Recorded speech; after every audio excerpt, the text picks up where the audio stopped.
Mátíù orí kìíní ẹsẹ̀ kẹrìnlélógún. Nígbà tí Jósẹ́fù dìde nínú oorun rẹ̀, ó ṣe bí áńgẹ́lì Olúwa ti wí fún un. Jósẹ́fù ó gbọ́ràn sí áńgẹ́lì Olúwa. Àìgbọ́ràn ó kó bá ọ̀pọ̀lọpọ̀ wa.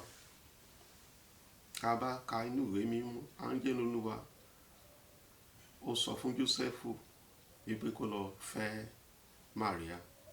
Ìgbà tán tún bí Jésù tán, Jósẹ́fù sọ áńgẹ́lì Olúwa sọ fún Jósẹ́fù gbé ọmọ yẹn náà kúrò, gbé kúrò ní Bethlehem nítorí pé wọ́n fẹ́ pa. Jósẹ́fù ó sì gbọ́ràn.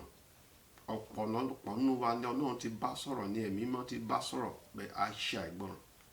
Ọ̀pọ̀lọpọ̀ wàhálà láti fà sí ayé wa nítorí pé a gbọ́ràn sí Ọlọ́run.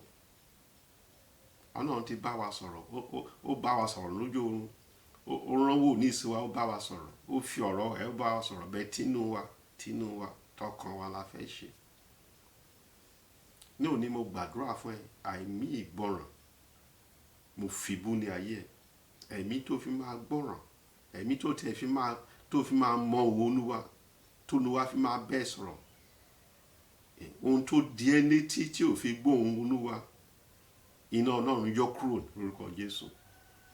Ẹ̀mí èṣù tó ti jẹ́ kó di adití sí ọ̀rọ̀ Olúwa, mo fìbú lórúkọ Jésù. Agbára àti gbọ́ ọ̀rọ̀ Olúwa, gba agbára náà lórúkọ Jésù. Láti òní lọ, ẹ̀mí máa darí ayé ẹ̀, ibi tó yẹ kó lọ, ohun tó yẹ kó ṣe, ẹni tó yẹ kó fẹ́, ò ní sì fẹ́ lórúkọ Jésù, ò ní fẹ́ ọ̀tá yẹn lórúkọ Jésù, ò ní gbé ogun ológun lórúkọ Jésù. Ẹni tó yẹ kó fẹ́, ẹ̀mí mímọ́ máa sọ fún ẹ, ó tẹ̀ máa sọ orúkọ ẹ̀ fún ẹ, mo gbàdúrà fún ẹ, ó máa sọ fún ẹ ibi tó ti máa pàdé ẹ.